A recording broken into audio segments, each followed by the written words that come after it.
नमस्कार, आप देख रहे हैं एसपीटी न्यूज पर 29 नवंबर शुक्रवार सुबह 6:15 बजे राजस्थान की बड़ी खबरें।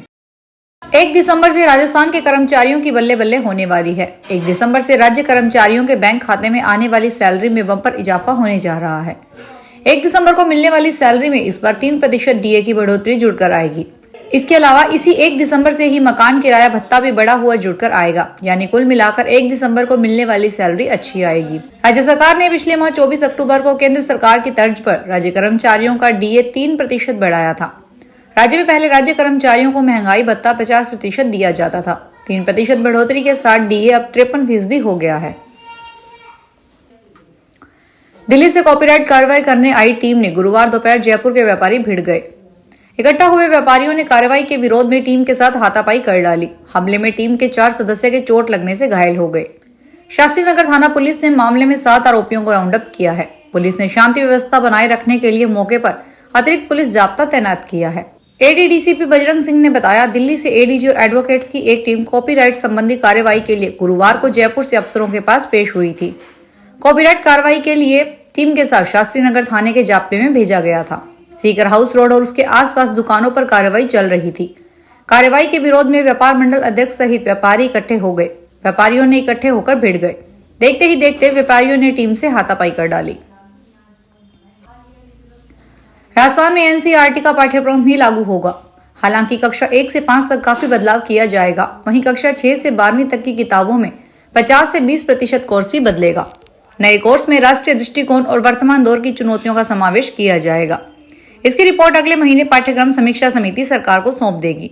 पाठ्यक्रम समीक्षा समिति के अध्यक्ष व अजमेर एमबीएस यूनिवर्सिटी के नए कुलपति प्रोफेसर कैलाश सोडानी ने कहा, सरकार ने कमेटी में 9 विद्वानों को शामिल किया है। कमेटी सदस्यों को 10 दिन में अपनी रिपोर्ट पेश करेगी।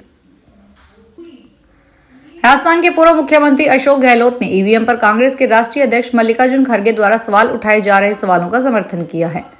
उन्होंने कहा, सवाल चुनाव की हार जीत का नहीं है। जिस तरह महाराष्ट्र और हरियाणा में अप्रत्याशित नतीजे आए हैं, आज लोगों को ईवीएम पर से भरोसा उठने लगा है। ऐसे में सरकार को बैलेट पेपर से चुनाव करवाने के लिए आगे आना चाहिए। पूर्व मुख्यमंत्री अशोक गहलोत गुरुवार को महात्मा ज्योतिबा फुले की 134वीं पुण्यतिथि पर जयपुर में बाईपास गोदाम स्थित ज्योतिबा फुले की प्रतिमा पर पुष्प अर्पित करने पहुंचे थे।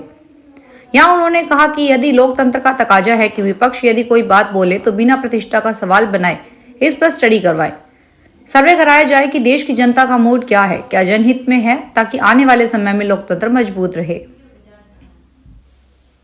कांग्रेस महासचिव प्रियंका गांधी वाड्रा ने कहा कि उनके लिए संविधान सबसे ऊपर है और संसद में जनता से जुड़े मुद्दों को उठाना उनकी प्राथमिकता रहेगी।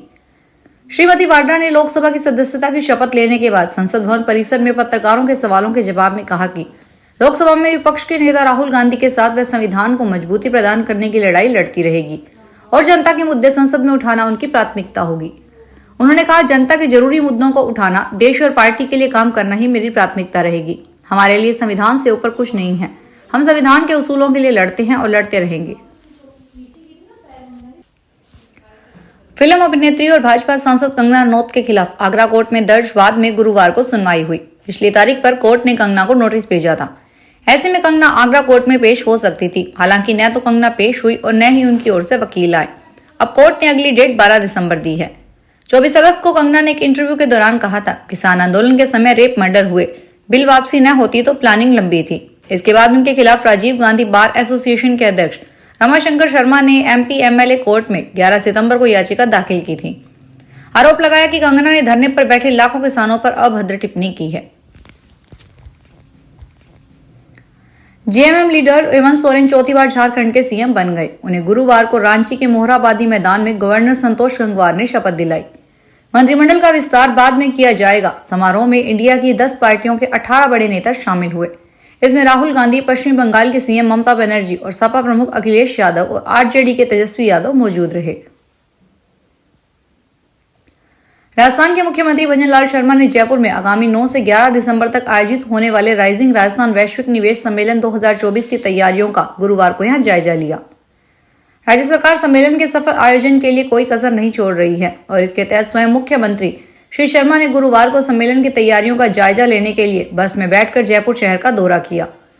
इस दौरान मुख्यमंत्री ने जयपुर हवाई अड्डे से आयोजन स्थल Jaipur exhibition and convention centre तक विभिन्न तैयारियों का अवलोकन किया तथा अधिकारियों को सम्मेलन के ऐतिहासिक आयोजन के लिए आवश्यक दिशा निर्देश दिए। दौसा जिले के दिवाकर गांव के पायल गुर्जर ने अफ्रीका की सबसे ऊंची चोटी माउंट किलिमंजारो को फतेह किया है। पायल ने बारिश, बर्फबारी, कठिन व खड़ी चढ़ाई, फिसलन और कीचड़ भरे रास्तों और ऑक्सीजन की कमी के हालात में लगातार 4 दिन चढ़ाई चढ़ी। भारी शारीरिक थकान के बावजूद उसने 19,340 फीट ऊंची चोटी भारत का झंडा लहराया। पायल की प्रारंभिक शिक्षा दिवाकर गांव के ही राजकीय उच्च प्राथमिक विद्यालय में हुई। इसके बाद जयपुर के स्कूलों में पढ़ाई की। वर्तमान में BA BEd पाठ्यक्रम के द्वितीय वर्ष में अध्ययनरत है। इंडियन नेवी ने बुधवार को K4 बैलिस्टिक मिसाइल की सफल टेस्टिंग की। यह टेस्टिंग न्यूक्लियर सबमरीन अरिघात से की गई थी। अरिघात को 2017 में लॉन्च किया गया था। इसका अपग्रेड वर्जन जल्द ही कमीशन किया जाएगा। मीडिया रिपोर्ट्स के अनुसार अरिघात IANS अरिहंत का अपग्रेड वर्जन है। इसे विशाखापट्टनम में भारतीय नौसेना के शिप बिल्डिंग सेंटर में बनाया गया था। अरिहंत की तुलना में अरिघात 3500 किलोमीटर की रेंज वाली के 4 मिसाइल से लेस होगी। इस सबमरीन का वजन 6000 टन है। पंजाब द्वारा भाखड़ा नहर से राजस्थान को छोड़े जाने वाले पानी का हरियाणा अपने हिस्से से ज्यादा इस्तेमाल कर रहा है। यह बात पंजाब द्वारा राजस्थान को छोड़े जाने वाले पानी की 15 दिन में माप के बाद सामने आई है। पानी की माप रिपोर्ट सामने आने के बाद पंजाब जल संसाधन विभाग की ओर से राजस्थान सरकार को पत्र लिखा गया है। साथ ही इस संबंध में पूरी स्थिति स्पष्ट कर दी गई है। जानकारी के अनुसार कुछ समय पहले चंडीगढ़ में आयोजित उत्तर क्षेत्रीय परिषद की स्थायी समिति की बैठक में राजस्थान की ओर से कम पानी मिलने का मुद्दा उठाया गया था। राजस्थान ने कहा था कि हरियाणा भाखड़ा मेन लाइन से उचित तरीके से पानी नहीं छोड़ रहा है।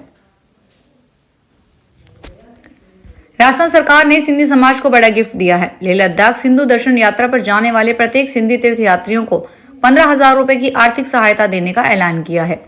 राजस्थान विधानसभा अध्यक्ष वासुदेव देवनानी के आग्रह पर मुख्यमंत्री भजन लाल शर्मा ने सिंधी समाज को यह तोहफा दिया है। सिंधु दर्शन यात्रा में 4 दिन तक लेह लद्दाख में धार्मिक व सांस्कृतिक आयोजन होते हैं तथा यह यात्रा 18 जून से शुरू होकर 30 जून को समाप्त होती है। सिंधी समाज के तीर्थ यात्री हर साल 23 से 26 जून तक लेह लद्दाख में सिंधु दर्शन यात्रा पर जाते हैं। राइजिंग राजस्थान ग्लोबल निवेश समिट 9 दिसंबर से शुरू होने जा रही है। इससे पूर्व राजस्थान के CM भजन लाल शर्मा ने एक बड़ा प्रण लेकर हलचल मचा दी है। CM भजन लाल ने अपने सोशल मीडिया पर लिखा कि सूरज की ताकत से आएगा विकास का नया सवेरा। मैं अपना पहला प्रण लेता हूं कि राइजिंग राजस्थान समिट का उद्घाटन दिवस पूरी तरह सोलर एनर्जी से संचालित होगा। CM भजन लाल शर्मा ने समिट के सफल आयोजन के सभी वर्गों का भागीदार बनने का आह्वान किया है। CM भजन लाल शर्मा ने कहा कि आगामी 9 से 11 दिसंबर तक आयोजित होने वाले राइजिंग राजस्थान समिट के माध्यम से राज्य में औद्योगिक परिदृश्य को एक नई दिशा मिलेगी। बांग्लादेश में इस्कॉन को बड़ी राहत मिली है। हाईकोर्ट ने इस्कॉन पर प्रतिबंध लगाने की मांग खारिज कर दी है। अदालत ने कहा है कि सरकार इस मामले में सख्त कदम उठा रही है। फिलहाल कोर्ट को इसमें हस्तक्षेप करने की जरूरत नहीं है। मीडिया रिपोर्ट के अनुसार सुप्रीम कोर्ट के वकील मोनीर उस्मान ने इस्कॉन पर बैन लगाने और चटगांव और रंगपुर में आपातकाल लागू करने की मांग करते हुए याचिका दायर की थी। इस पर सुनवाई करते हुए जस्टिस फराह महबूब और जस्टिस देवाशीष रॉय की पीठ ने कहा कि सरकार द्वारा उठाए गए कदम संतोषजनक हैं। राजस्थान रोडवेज की बसों में 1 से 3 दिसंबर तक परीक्षा देने वाले प्रतियोगी परीक्षाओं के विद्यार्थियों को निःशुल्क यात्रा की सुविधा मिलेगी। राजस्थान कर्मचारी चयन बोर्ड की ओर से 1 से 3 दिसंबर तक पशु परिचर सीधी भर्ती परीक्षा का आयोजन किया जा रहा है। इन परीक्षार्थियों की सुविधा के लिए राजस्थान राज्य पथ परिवहन निगम ने निःशुल्क यात्रा की सुविधा दी है। यह परीक्षा नए जिलों के अनुसार 33 जिलों में आयोजित की जाएगी।